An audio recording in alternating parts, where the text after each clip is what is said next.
I'd like to welcome Dawn Anderson um, to our podcast on leadership today.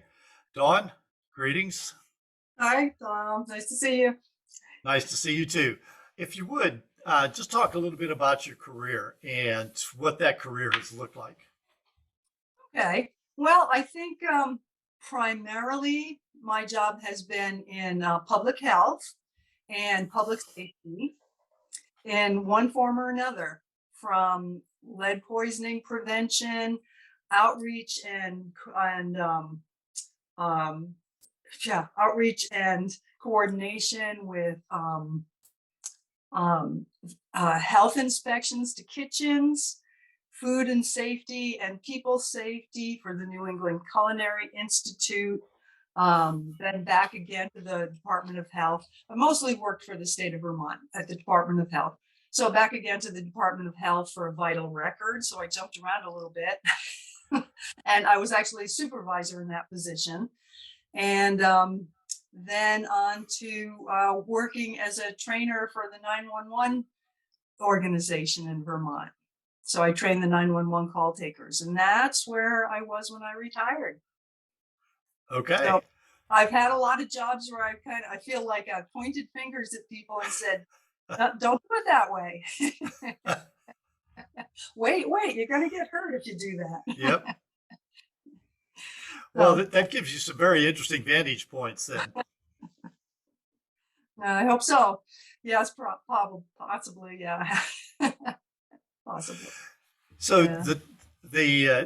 the purpose of this podcast is to talk about leadership. And what I'd like to do is just start maybe having you talk a little bit about leaders that, when you think about leadership, come to mind, somebody who has impacted your life, and why and how did that happen? Okay. Well, I can think of some leaders who weren't particularly useful to me, but the Okay. person, yeah, I had one that really stands out as exceptional, and I had him as my supervisor for about 6 years, and I wish I'd had him for more. That was a person who's actually he was a very educated person, but he was the head of buildings and maintenance and facilities of all of the New England Culinary Institute facilities. So kind of buildings and grounds person, but he wound up being my supervisor when I worked there as the director of safety and sanitation.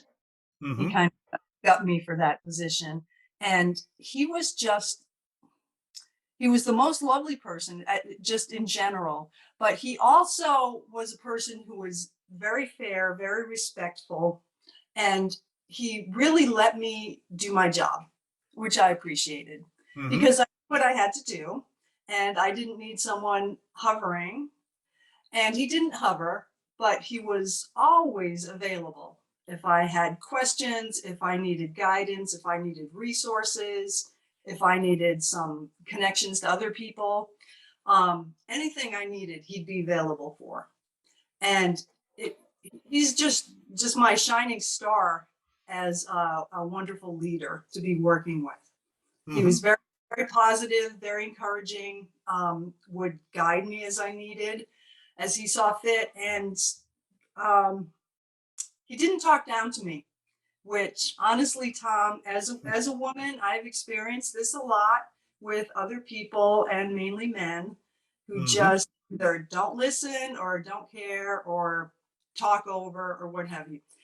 There was none of that. It was just person to person. So I always really respected that. And I tried to take that away from working with him and use that in my own life in all areas of my life. Mm-hmm.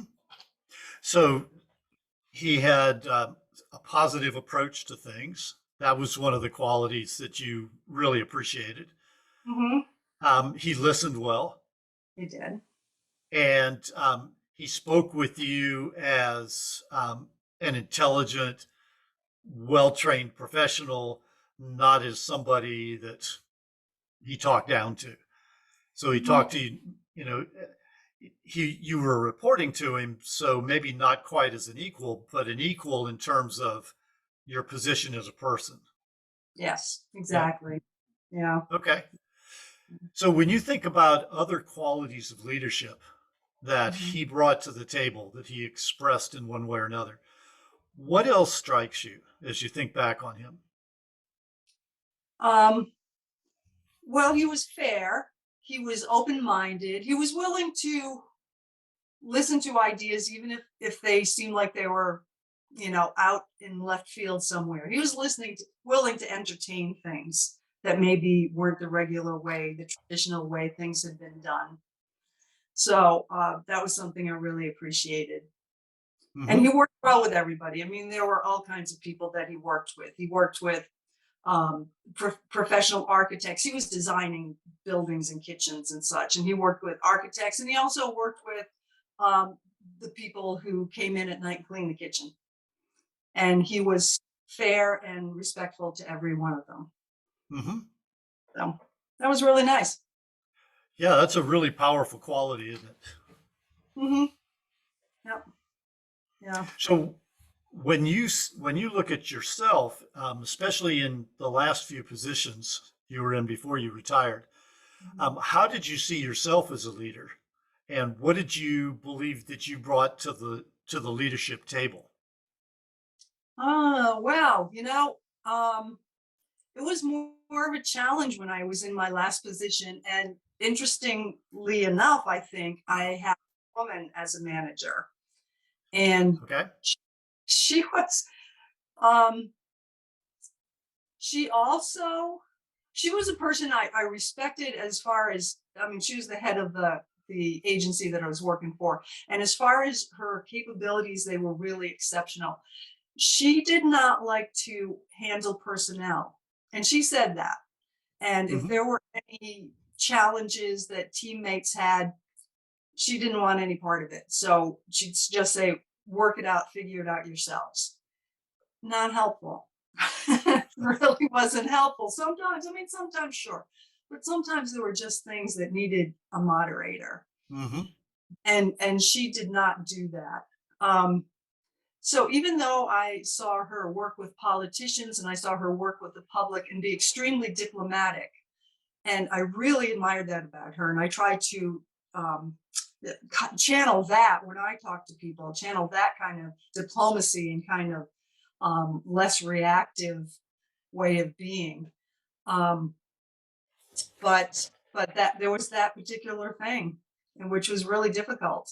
And in that setting too, there was at least one man. It's a small group, and there was one man who would just talk over other people in meetings. It was challenging to be in meetings because this guy was a big talker, was a big person, and Hmm.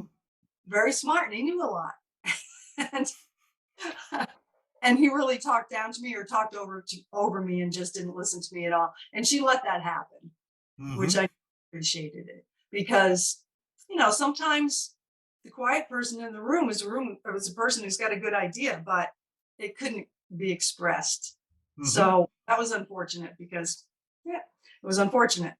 Um, but I tried to, because I was training people in that position, I tried to hang on to the things that I'd learned from the previous manager and use that when I was in the classroom or out in the field talking to people. And just remember that, well, for one thing, they were doing challenging jobs. They were answering 911 calls all the time. Hmm. I would remember to be respectful to them. And, they might be having a bad day. They might, might not be their best self. Hmm. That doesn't mean they're not an okay person. I don't have to, dig in. I also had to evaluate the work they did.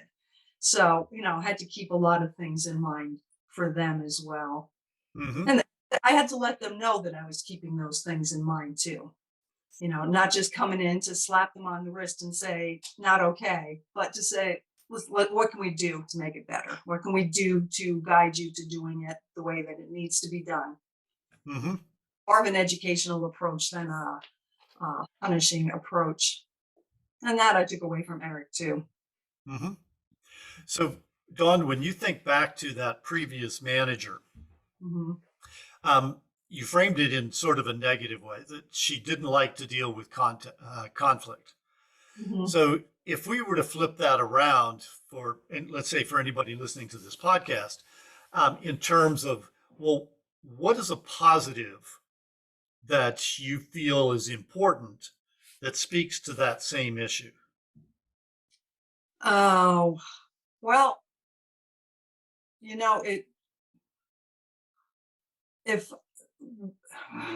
if we had felt supported, I know I wasn't the only Okay. person who felt challenged by that, Hmm. because the people I might have a conflict with also felt the same challenge. And I think if we'd had a person who had just supported us and said, let's sit down and talk, Yes. Okay. that would have gone a very long way. We just needed someone that we could sit down and talk with. And I Hmm. think huge thing. And sometimes it needs to be done even when the manager's busy. Sometimes they Hmm. have to do. Yeah, I think that's spot on. That, you know, when we get up into the higher levels of an organization, that sense of busyness can be really powerful, and it makes it pretty easy sometimes not to deal with the things that maybe our team members or our subordinates or whomever really need us to deal with, but we get too busy. Hmm. Sure, yeah. And even just speaking to something about that, that's just kind of, it seems like a little thing, but really it makes a big difference. So as I said, we had a very small office. We had about 11 people working there, and it was in a Hmm. small space. And um, we didn't have a lot of connection. We were housed in a hotel, so it was modified hotel room. Okay. So everybody kind of had their own hotel room, but we didn't really, unless we were in a meeting, we didn't really spend much time with each other. Hmm. It just would have been really nice and really made a connection if the supervisor had come through, like when she got in the morning, if she had just walked through and said hi and good morning, and just to Hmm. have kind of continuity and connection and acknowledgement that we were there, we were working, she sees us. Hmm. That simple thing would have been huge. Instead, I just, and other people felt disconnected. We're just in our own little silo here, working in our own little hotel room. Hmm. But sort of, yeah, as long as we're doing something. And she never kind of knew what we were doing. She took our word for it, but she didn't Hmm. really know, which was unfortunate too, because sometimes things didn't get done. Yeah, so that. It's really interesting, isn't it, how powerful something seemingly as small as saying hi to us, greeting us in the morning, and treating us as if we are actually there. How powerful that is. It's huge. It really is. Yeah, Mm-hmm. it's very powerful. I liked her. I liked her. She was a decent human being. She'd say hi to me if we passed in the hall, but Mm-hmm. it always felt distant. And it could have felt just like we were part of the same team if she had done that simple thing, really. Mm-hmm. Yep. And it is a simple thing. Yeah. So let's switch directions just slightly then for a moment. Um, in your career, you've had the opportunity to see leadership in action from different perspectives, both up and down the organizational hierarchies. Okay. Yeah. And so when you look up the ladder, when you're looking up at somebody who's is a manager or a boss or whatever, what qualities do you look for in that leader, um, that are important to you? So let's sort of crystallize that for a moment. Okay. Excuse me. Well, again, I think respect, acknowledgement of me as a person who's working for the cause, whatever the cause is, um, and an open door of sorts. So if I have an issue, I can come and talk about that and get some help Hmm. if I need help.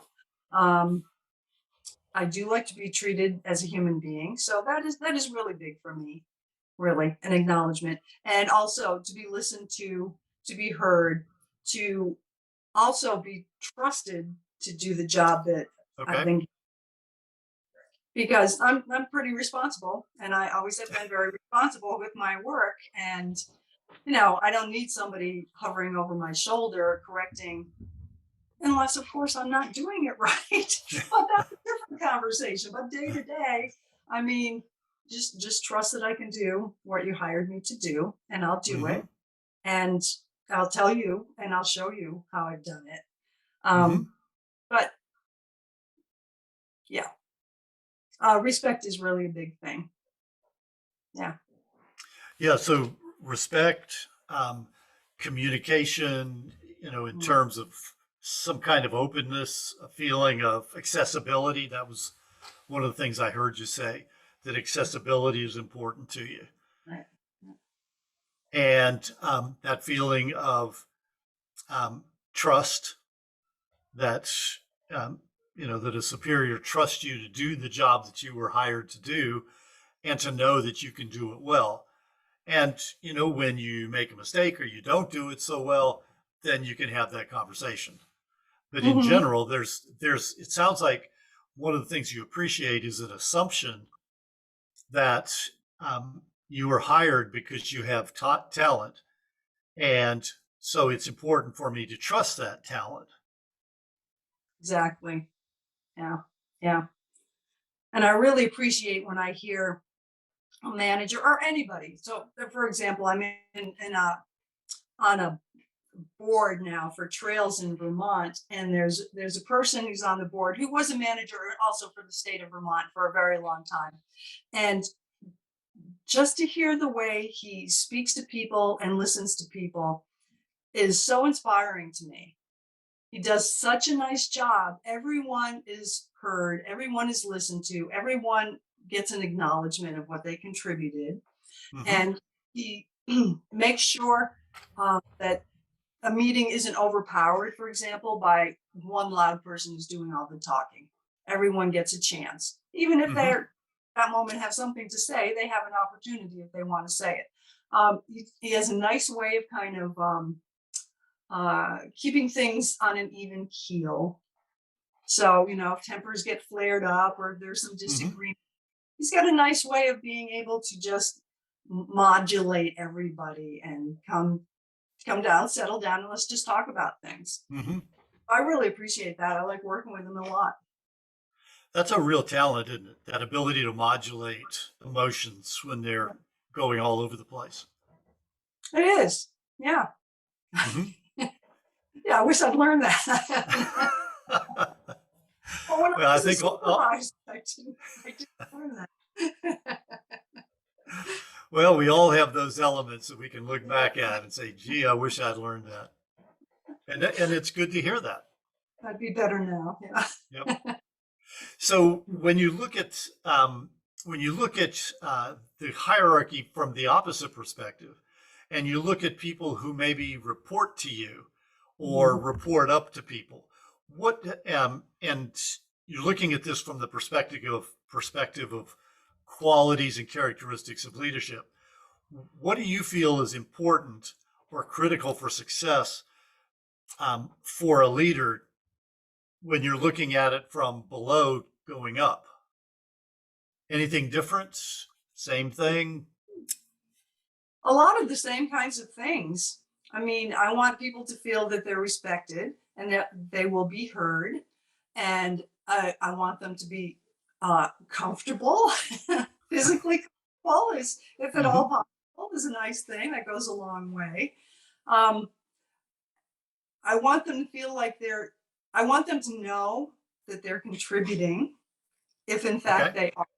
And if they're not doing their job, um, I think it's fabulous to be able to sit down and talk with them and explain in a non-emotional way, just this is the thing that we need to have completed. How can we do that? What can I do to help you to make that happen? Hmm. What do you need? It's not just this is your job, go ahead and do it and don't tell me about it, just do it. Um, I want to have an active role in helping them do what they need to do. I think that's an Hmm. important piece of management. Okay. Um, so one of the things I believe is really important when we're talking with other people is stories. So I'd like for you to think for a moment of any stories about leadership that you can remember or that particularly impacted you that you could share with the listener of this podcast. Hmm. Hmm. Well, I guess this qualifies as a story. I don't know Okay. that. um, Back to the woman that I worked with, my most recent supervisor. As I said, she was very diplomatic in so many things. At one point, we had a misunderstanding. She thought I was going to do this thing by this day, Hmm. and I knew I was going to do that thing by that day, but I also took a couple days off in between with my own plan to get that thing done. So as I said, you hired me to do this job, I will do it. Hmm. Uh, sh- I may not have communicated that to her very well, that I would in fact get the thing done, but she called me into her office and was furious. So this was a side of her I'd never seen. She was furious because she didn't think I was going to meet the goal, meet the Hmm. day, the thing by that day. And she was just over the top heated. And as I said, she was always very diplomatic and very kind of even keeled, but she just kind of lashed into me, and essentially punished me. She decided that I was going to report daily to her, come in and give her a verbal Hmm. report what I've done, write out everything that I'd done for the day, and also meet with her once a week. And this would go on indefinitely. Now, Wow. this this was after I had received annual evaluations that were outstanding, Hmm.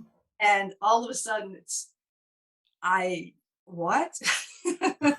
I have okay, well, I didn't like it. I was very upset about it. I didn't think it was fair at all, but okay, you're my boss. This is what I'll do. So I did it. And I did it for quite a while. I don't know, 6 months. And she never said it. She never addressed it again. Finally, one day she just said, okay, you don't have to do that anymore. But there was never any acknowledgement of the fact that maybe we had a misunderstanding or thanks for doing that. There was nothing. There was nothing. There was just, that's it, you're Hmm. done with the thing. And my next evaluation, which came a couple months later, was outstanding. Just seemed very strange. It does seem strange, doesn't it? Yes, it does. So I never did know where to take that or what to do with it. She didn't like to deal with personnel issues, so that conversation wasn't going to go very far.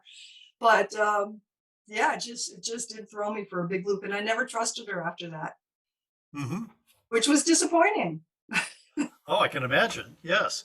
So when you think about that, let's say um, that same story, that same example happens, to other people, because it probably does, at least in different ways, but very similar in nature. What would you recommend to the person who was in your position that they do with that when they're dealing with a leader who's doing something that's out of character and unnecessary and actually counterproductive because it caused you to lose trust in her? What would you recommend to somebody who's in that position that they do with it? Whoa, that is a darn good question. Um, I might, under different situation, I might suggest talking to human resources or Okay. someone else and ask their advice. I guess that's where I would go. I didn't have that kind of opportunity. Um, something I might have done, I thought about this after the fact, is maybe after a period of time when she had cooled down and we kind of settled into this routine of me reporting, or even after she told me I was finished, maybe then just bringing it up and seeing if we could talk it over. Hmm. Because I think it was just a simple misunderstanding that went haywire. So, yeah. So I can for myself can be reactive and get hot myself. So I would recommend people not do that. I held on to my cool at the time, which I was happy about, but I would suggest, yeah, trying to take some deep breaths and just staying calm and probably think this might not be personal, it might be something else going on. And maybe just take a breath and take some time to think about it and process it for myself, or Hmm. suggest the person process it a little bit. And maybe it's not really worth pursuing at all. I don't know. I wish she would have come to me and said something about it herself. Really, I would have enjoyed an apology, Yes, but certainly. Yes. sorry I misunderstood, but that didn't happen. So yeah, trying to be cool and calm. I think that's always going to be helpful. Hmm. And as you think back on it, it sounds like there's at least a part of you that would like to have been able to go back and redo how you respond to that.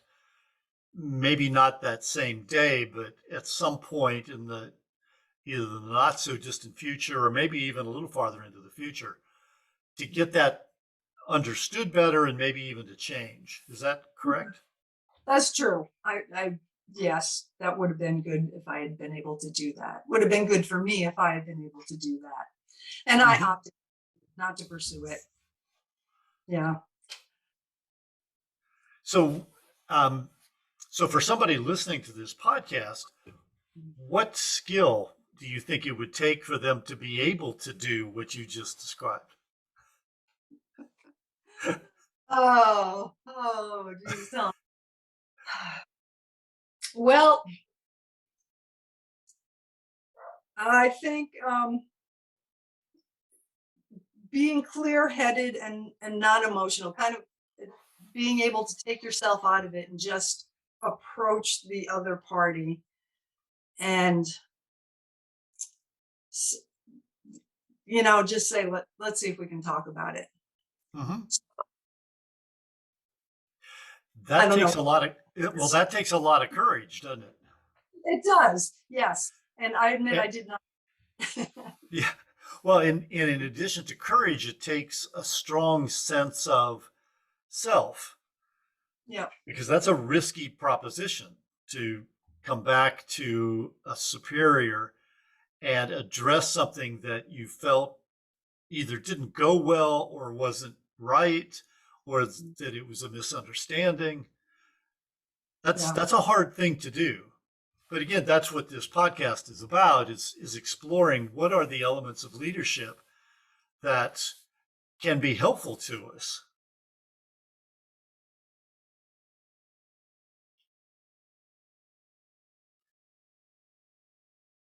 I think you're frozen. Can you hear me though? There we Now, go. now I can. Yes, yes. You froze up there for a moment. Okay. So as I said a couple of times, she had said, I mean, she said on a regular basis she didn't want to deal with personnel issues.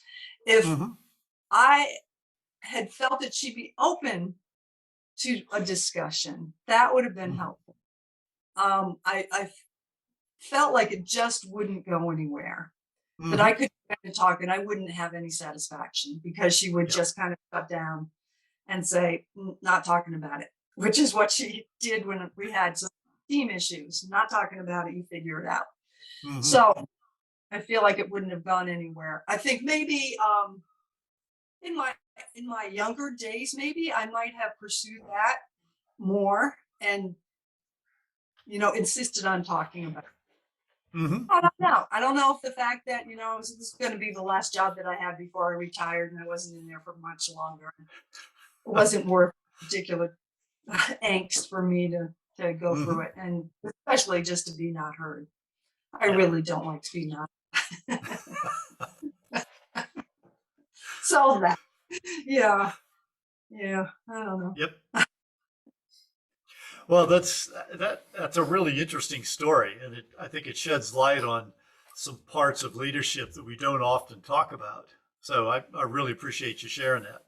Yeah, yeah, So again, let's shift directions just a little bit again. And when you think about leadership outside of work, yep. what comes to mind for you? What elements of your your own life do you think leadership might show up in that's not work related? Could you explore that for a moment? Yeah. Again, well, being the oldest of four, I learned somewhere along the line that my siblings considered me to be bossy. Can you imagine? I I can't had imagine that. I had no idea that this was the case. So I had to kind of step back, and now every time I am talking to my siblings, I've got this in mind. Am I sounding bossy? Am I being bossy? Am I being the know-it-all? Or am I just being, you know, the moderate, regular Hmm. sister? um, and I bring that to other situations. So for example, I'm in a chorus, and I, I don't particularly think of myself as a leader, but I have wound up being referred to as the leader. So the leader of the tenors, because I'm the person who speaks up on behalf of the tenors and says, let's get together and practice on our own, and let's make the Hmm. arrangement for that, or let's get together outside and just have a glass of wine, what have you. Um, so, and I enjoy that. I find I like being referred to as the leader. But I am also very conscious of not being the bossy know-it-all, Hmm. because I don't want to be that. I don't like that person. I don't want to be that person.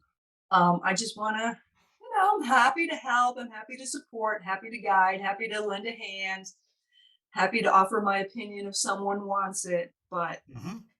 I as really resist. I think I'm successful.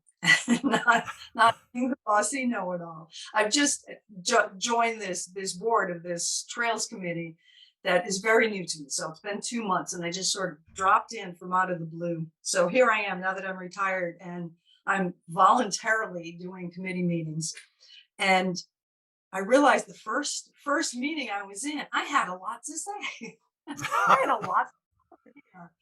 And I just, had to look at myself and ask myself if I was being that bossy know-it-all, or if I really is this really useful information that I have to contribute. I came down on that side. It was useful information that I had to contribute, and I was just being enthusiastic. Those are very fun. It's a for me, it's a fine line, because I don't enjoy being around a bossy know-it-all. I don't want to be the bossy know-it-all, Hmm. even though sometimes I may have all the information. Well, Don, you're touching on a really interesting point because we're seeing right now all over the country um, these leadership issues in communities, community after community after community in the United States. We're seeing people emerging as leaders, sometimes strong, healthy leaders, sometimes strong, unhealthy leaders. And so I wonder if you could talk for a moment about what you think is most important for community leadership right now and what you also see maybe is missing. Oh, well, I think kind of leadership, democratic leadership seems to be a pretty nice thing. And these groups that I'm in, when people are speaking to each other and taking turns and listening to each other, and being tolerant of what the other person's saying, being respectful. I mean, this is a big theme that keeps coming up, but and I'm not sure respect is always showing up in some of these community issues that I'm seeing around here locally. There's Hmm. some clashing going on. And sometimes it seems like it's over kind of minor things, but well, for example, we got school mascots. School mascots are a big issue. And Okay.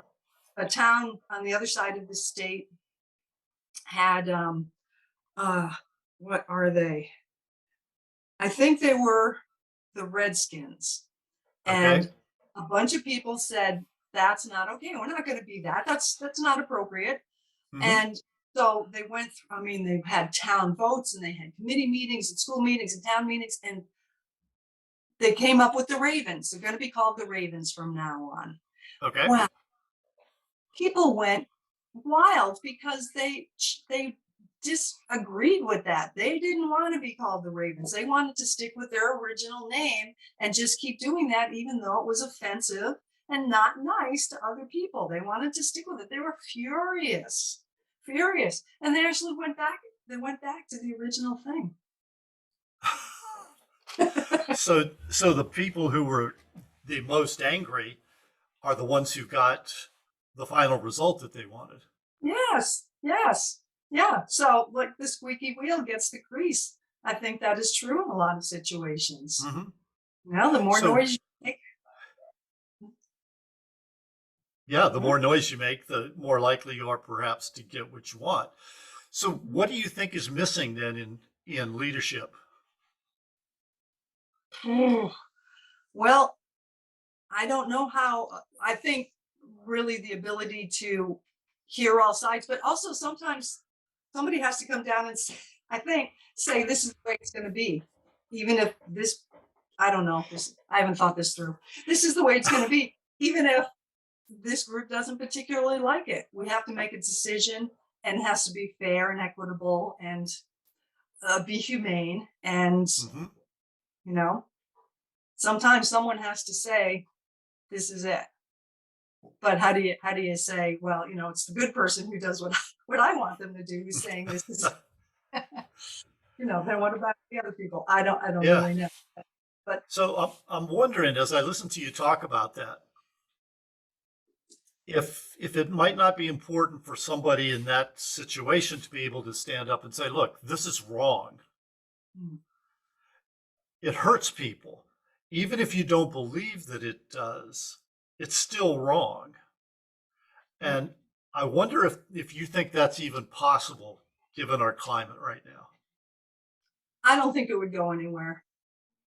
Yeah, I think people could say it, but I don't think um, it would change any minds necessarily. Hmm.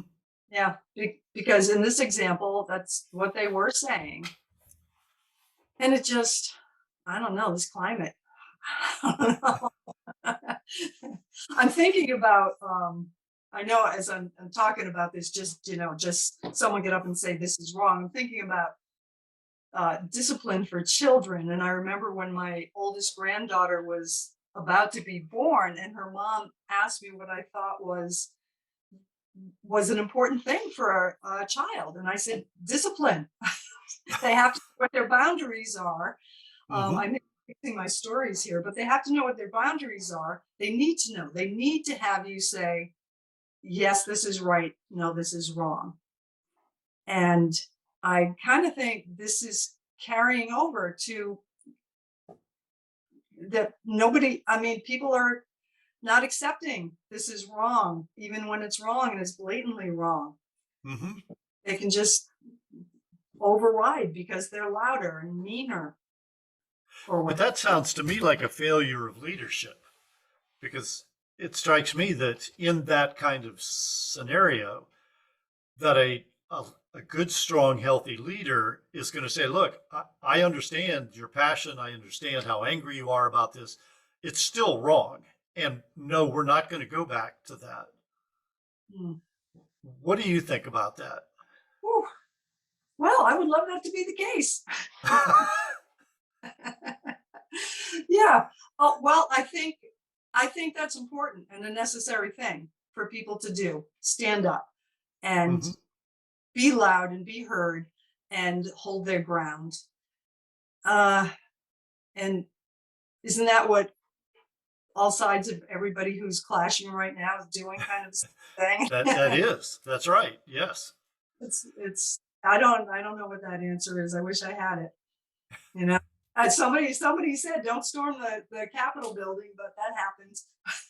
That's right. And there were people who at the time thought that was right. Yeah, exactly. So it's a hard time. It is a hard time. And I think hard times call out for strong, healthy leadership.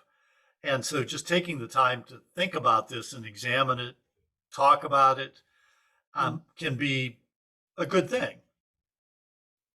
So I tell you what, let's finish up with one simple question. Mhm.